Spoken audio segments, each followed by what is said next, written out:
नमस्कार, मी शुभम मानकर आणि तुम्ही पाहता विथ मेडको. तुमचे आमच्या युट्यूब चॅनलवर खूप खूप स्वागत. बघा, आपण नर्सिंग एक्झाम स्ट्रॅटेजी बघित आहोत. तर त्यामध्ये आपण बघितलं होतं लास्ट दोन व्हिडिओमध्ये, फर्स्ट व्हिडिओमध्ये बघितलं की नर्सिंग एक्झाम गोल काय पाहिजे आपला. आपण त्यामध्ये एक्झाम्पल विथ सोबत पाहिलं की नर्सिंग गोल काय असायला पाहिजे. सेंट्रल गव्हर्नमेंट, स्टेट गव्हर्नमेंट, आपलं हे दोन्ही कंबाईन मध्ये असायला पाहिजे आणि एक नर्सिंग एक्झाम म्हणून आपण अभ्यास करायला पाहिजे. आणि जो आपला गोल आहे तो आपला ऑटोमॅटिक क्लिअर होईल किंवा आपला जो मेन गोल आहे तो आपल्याला प्राप्त होईल. त्याच्यानंतर आपण सेकंड व्हिडिओमध्ये बघितलं आपण की नर्सिंग एक्झामसाठी स्टडी पॅटर्न कसा असायला पाहिजे. आपण पाहिलं की सेल्फ स्टडी पॅटर्न आणि कोचिंग पॅटर्न. आता यामध्ये आपण तुलनात्मक स्टडी केली होती आणि ते विथ एक्झाम्पल ते सुद्धा आपण चांगल्या प्रकारे एक एक्सप्लेन केलेलं आहे, जसं तुम्हाला समजेल त्या भाषेत. बरोबर आहे. तर आपण आता थर्ड व्हिडिओमध्ये बघणार आहोत की एमसीक्यू किंवा त्याला पीवाय क्यू सुद्धा म्हणतो, प्रिव्हियस इयर क्वेश्चन, त्याचबरोबर टेस्ट सिरीज इम्पॉर्टंट आहे का आणि त्याचा रोल नर्सिंग एक्झाम मध्ये किती आहे. तर सर्वात पहिला क्वेश्चन आपला की एमसीक्यू किंवा पीवाय क्यू खरंच इम्पॉर्टंट आहेत का. तुम्हाला काय वाटते आमच्या कमेंट बॉक्समध्ये कमेंट करा. तर माझ्या मते, माझ्या वैयक्तिक मते, पीवाय क्यू किंवा एमसीक्यू हे नर्सिंग एक्झाम मध्ये खूप जास्त इम्पॉर्टंट आहे. आता का इम्पॉर्टंट आहे हा मोठा प्रश्न तुम्हाला पण पडला असेल, तर मी तुम्हाला स्टेप वाईज एक्सप्लेन करेन. सर्वात महत्वाचं की बघा, ज्यावेळेस आपण पीवाय क्यू सॉल्व्ह करतो किंवा एमसीक्यू सॉल्व्ह करतो त्यावेळेस आपल्याला काय समजते. आपण एखादा सब्जेक्ट यूज करत आहोत किंवा वाचत आहोत, त्यामध्ये एखादा चॅप्टर आपण रीड करत आहोत, तर त्या चॅप्टर मध्ये कुठला टॉपिक किती इम्पॉर्टंट आहे, त्याला किती वेटेज आहे नर्सिंग एक्झाम मध्ये. या एक्झाम मध्ये जसं नॉर्सेट मध्ये किती वेटेज आहे, डीएमआर मध्ये किती वेटेज आहे, प्रिव्हियस इयर क्वेश्चन या टॉपिकवर कसा विचारला होता हे आपल्याला त्यातून समजणार आहे. त्याचबरोबर आता हा झाला टॉपिकचा विषय. या टॉपिक मध्ये सुद्धा, या टॉपिक मध्ये कुठल्या गोष्टीवर त्याने जास्त फोकस केलेला आहे, तर आपण कुठल्या गोष्टीवर जास्त फोकस करायला पाहिजे हे आपल्याला कशाने समजेल, पीवाय क्यू किंवा जे एमसीक्यू आहेत तर ते सॉल्व्ह केले ना हे आपल्याला समजून पडेल. त्याच्यानंतर आपले जे कन्सेप्ट, आता मोस्ट ऑफ द वेळेस काय होतं की आपण थेअरी वाचतो किंवा एखाद्या कोचिंग बघतो आणि त्याच्या थ्रू एखादा कन्सेप्ट क्लिअर करतो. आता सपोज आता तुमचा हा कन्सेप्ट क्लिअर झालेला आहे, त्याला बाबा तुम्हाला समजलंच नाही, ठीक आहे. तर मग आपण ट्राय काय करतो की बाबा त्या एक्सपर्टीनं आपल्याला शिकवलं, आपल्याला समजला नाही, तर आपल्याला कुठेतरी आपल्यामध्ये लूप होत आहे किंवा आपल्याला समजत नाही, तर त्याला रट्ट्या मारून घेऊ. तर जर तुम्ही एमसीक्यू सॉल्व्ह केले ना त्या टॉपिकवरचे, तर मोस्ट ऑफ दी 90% जो टॉपिक आहे ना तो समजण्यात, इझिली अवगत होण्यास तुम्हाला इथं एमसीक्यू मदत करते. म्हणजेच काय होते की एमसीक्यू सुद्धा हे कन्सेप्ट क्लिअर करण्यासाठी खूप महत्वाचे आहे. आता हे झालं. त्याचबरोबर त्या कन्सेप्टला सायंटिफिकली जे रिझन आहे ते समजण्यासाठी किंवा त्याचं रॅशनली काय आहे ते समजण्यासाठी पीवायक्यू खूप इम्पॉर्टंट आहे. बघा, आता पीवायक्यू म्हटलं ना, तर एक पीवायक्यू आपल्याला काय करते की टाइम मॅनेजमेंट सुद्धा आपल्याला देते. बघा, आता टाइम मॅनेजमेंट कसं देते हे आपण नेक्स्ट थोड्या वेळाने बघू. त्याच्या आधी आपण दुसरा टॉपिक बघू की पीवायक्यू किंवा एमसीक्यू आहेत ना ते कधी सॉल्व्ह करायचे. आता काय होतं की भरपूर लोकांचा कन्सेप्ट काय राहते की चला, माझं काय होणार आहे की मी एक रीडिंग करणार आहे पूर्ण. जर मी डायरेक्ट एमसीक्यू सॉल्व्ह केला तर मला काही समजणार नाही, चला माझा टाइमपास होऊन जाईल. हा जो कन्सेप्ट आहे ना हा पूर्णतः चुकीचा आहे. जर तुम्ही एक टॉपिक रीड करताय ना, टॉपिक बरोबर एक एमसीक्यू सॉल्व्ह करताय, तर त्याचा तुम्हाला इम्पॉर्टंट काय फोकस काय होतं की नाही, हा टॉपिक मी रीड करता ना, या टॉपिक मध्ये कुठे एमसीक्यू विचारलेले आहेत ते क्लिक होऊन जाते ना लगेच. कारण की आता रिसेंट मध्ये टॉपिक वाचला तुम्ही किंवा आताच तुम्ही तुम्ही ग्रॅज्युएशन कम्प्लीट झालेलं आहे, म्हणजे तुम्हाला त्या टॉपिक बद्दल काही ना काही आयडिया राहतेच. तर असं काही खूप जास्त लॉजिक नाही आहे की बाबा समजण्यासाठी. पण तुम्हाला काय समजून जाते की तू कुठं इम्पॉर्टंट आहे, कुठल्या टॉपिकवर जास्त फोकस करताय, हे तुम्हाला एमसीक्यू इझिली सॉल्व्ह करते किंवा अवगत करून देते. तर तुम्हाला या गोष्टीचं भान असायला पाहिजे की पूर्ण सिलेबस होण्यापेक्षा तुमचा एक टॉपिक तुम्ही रीड केला ना, आता हा टॉपिक रीड केला तर लगेच त्याचा एमसीक्यू सॉल्व्ह करा ना. जर म्हणजेच त्याचं काय होते की तुम्हाला तो कन्सेप्ट लक्षात ठेवायला सुद्धा इझी जाते. म्हणजेच आपण एमसीक्यू सॉल्व्ह कधी करायला पाहिजे. एक तर बघा, एमसीक्यू सॉल्व्ह करण्याची टेक्निक काय राहते की तुम्ही एखादा टॉपिक रीड केला ना, त्याचबरोबर त्याचे एमसीक्यू सॉल्व्ह करा. ठीक आहे. आता एमसीक्यू सॉल्व्ह केले, जसा तुमचा एक चॅप्टर होते ना, तसं चॅप्टर झाल्यावर सुद्धा तुम्ही एमसीक्यू सॉल्व्ह करू शकता. थर्ड टेक्निक काय आहे की आता तुमचा एक पूर्ण एक सब्जेक्ट आहे ना, सब्जेक्ट रीड करून घ्या ना. सब्जेक्ट रीड केल्यानंतर त्याचे एमसीक्यू तुम्ही सॉल्व्ह करू शकता. किंवा यापेक्षाही इझी टेक्निक, तुम्ही या आधी पण सॉल्व्ह करू शकता. सपोज तुम्ही आता मला एखादा सब्जेक्ट स्टार्ट करायचा आहे, तर मी काय करेल, किंवा एखादा टॉपिक स्टार्ट करायचा आहे, त्या टॉपिकचे मी एमसीक्यू सॉल्व्ह करेल, किंवा हे एमसीक्यू आहेत, हे एमसीक्यू आहेत, हे एमसीक्यू आहेत. जसं मी टॉपिक रीड करेल ना, तर मला समजून पडेल की या टॉपिकमध्ये हे इम्पॉर्टंट आहे. मी हायलायटर घेईल, हायलायटरना टिक करून घेईल, म्हणजे मला काय नेक्स्ट टाइम ज्यावेळेस मी रीडिंग करेल ना, त्यावेळेस इझिली होऊन जाईल. ठीक आहे, हे झालं तुमचं पीवायक्यूचं. मग आता पीवायक्यू बरोबर टेस्ट सिरीज पण इम्पॉर्टंट आहे का? काय वाटतं तुम्हाला, इम्पॉर्टंट आहे का? तर हो, माझ्या मते तरी खूप जास्त इम्पॉर्टंट आहे. त्याचा काय इफेक्ट पडतो टेस्ट सिरीजचा नर्सिंग एक्झाम मध्ये बघा. आता सपोज तुम्ही कुठलीही एक्झाम द्या, मी म्हणत नाही की स्टेट गव्हर्नमेंट सेंट्रल गव्हर्नमेंट, कुठलीही नर्सिंगची एक्झाम द्या, तुम्हाला फर्स्ट जे एक्झाम द्याल ना, त्या एक्झाम मध्ये तुम्हाला समजायला वेळ लागेल की बाबा हे पॅटर्न काय विचारत आहे, तुम्हाला विचारत नेमकं काय आहे, किंवा जो टाइम मॅनेजमेंट आहे ना, टाइम मॅनेजमेंट चुकून जाते की बाबा आपल्याला एका क्वेश्चनला किती वेळ द्यायला पाहिजे. आता एखादा लेंझी क्वेश्चन आहे, तर याला किती वेळ द्यायला पाहिजे. यासाठी काय होतं की जर तुम्ही टेस्ट सिरीज सॉल्व्ह केली ना, जर तुम्ही फ्रेशर आहात आणि फर्स्ट अटेम्प्ट करताय ना, तर तुमच्याकडे फ्रेश नॉलेज आहे. ठीक आहे, आणि जे प्रिव्हियस जे स्टुडंट आहेत ना, त्यापेक्षा तुमच्याकडे जास्त नॉलेज आहे, अप्लाइड बेस्ड नॉलेज आहे, आणि तुम्ही फ्रेशर आहात, तुमच्याकडे काय एनर्जी खूप जास्त आहे, तर ते तुम्ही अप्लाय करू शकता. त्याचबरोबर जर तुम्ही टेस्ट सिरीज सॉल्व्ह केली ना, तर तो टाइम मॅनेजमेंट तुम्हाला जमेल, आणि फ्रेशरमध्ये फर्स्ट अटेम्प्ट मध्येच तुम्ही नर्सिंग एक्झाम क्लिअर करा. आणि जो कॉन्फिडन्स येते ना फर्स्ट एक्झाम क्लिअर केल्यानंतर, तो खूप हाय लेवलचा राहत, आणि तो हाय लेवलचा कॉन्फिडन्स घेऊन जर का तुम्ही क्लिनिकलमध्ये प्रॅक्टिस कराल ना, तर बस विचार करू नका की तुम्ही कुठल्या प्रकारची प्रॅक्टिस कराल आणि कुठल्या प्रकारे पेशंट केअर कराल. त्यानंतर काय होते की तुम्हाला सांगितलंय मी की कुठला टॉपिक कसा फोकस करायचा हे सुद्धा तुम्हाला टेस्ट सिरीज नाही. आणि महत्वाचं काय राहते ना, टेस्ट सिरीज सॉल्व्ह करताना आपल्याला काय होतं की आता मी एखादा सब्जेक्ट वाचला आणि हा सोडून दिला, दुसरा सब्जेक्ट घेतला, तो टॉपिक त्या याचे रिव्हिजन केली, तिसरा टॉपिक केला, रिव्हिजन केली. आता मला काय होतं की साला मी त्याच्यावर रिव्हिजन केली परंतु मला आठवत नाही.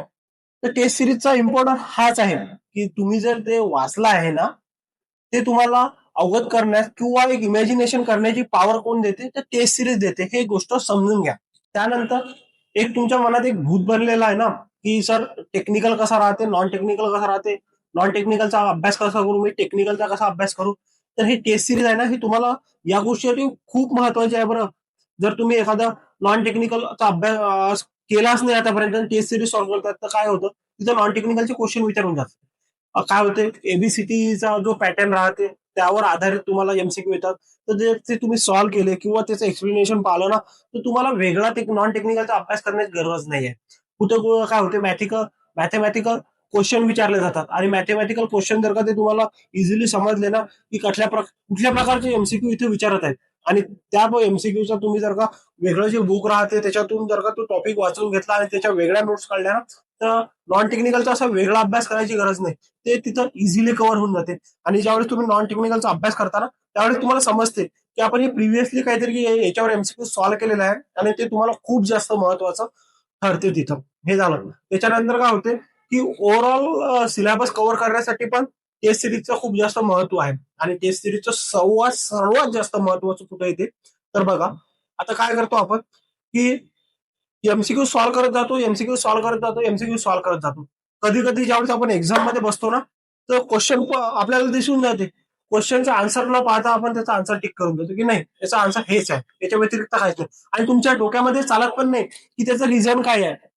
रिझनची काही गरज नाही. जर का तुम्ही त्या लेवलचे एमसीक्यू आणि तितके एमसीक्यू सॉल्व्ह केले ना, तर तुम्ही क्वेश्चन पाहिल्याबरोबर त्याचा आन्सर सांगू शकता की हे आन्सर आहे. त्याच्यानंतर तुम्ही विचार करत राहा की त्याचं रिझन काय असेल, हे कसं असू शकते. आणि जे आहे ना की एक सिनेरिओ बेस्ड क्वेश्चन किंवा इमॅजिनेशन क्वेश्चन किंवा प्रायोरिटी बेस्ड क्वेश्चन हे सॉल्व्ह करण्यासाठी टेस्ट सिरीज तुम्हाला खूप जास्त इम्पॉर्टंट आहे. की तुम्हाला समजून जाईल की हा क्वेश्चन वाचल्याबरोबर याचा आन्सर काय आहे हे माहिती नाही, परंतु हे आन्सर दोन आन्सर नाही आहे. म्हणजे तुम्हाला काय 50-50 मध्ये खेळायचं आहे ना, 50 मध्ये याच्यात खेळायचं, 50 मध्ये याच्यात. आता 50% हे क्वेश्चन नाही, दोन पैकी एक टिक करायचं आहे, तुम्ही कधी करू शकता. निगेटिव्ह मार्किंग वाचवण्यासाठी हे स्ट्रॅटेजी तुम्ही युज करू शकता की हा क्वेश्चन मला येत नाही, परंतु दोन पैकी एक येते, तर 50-50 मी खेळू शकतो. जर हे माझं क्लिअर बरोबर आलं, तर मला बस ऑफकोर्स बाकी स्टुडंट पेक्षा माझी रँक जास्त येईल. तर हे इथं तुम्हाला इम्पॉर्टंट जाणार आहे.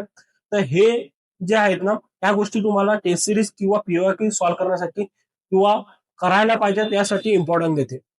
आता टेस्ट सिरीज कुठली जॉईन करायला पाहिजे, हा क्वेश्चन तुमच्या मनात येईलच.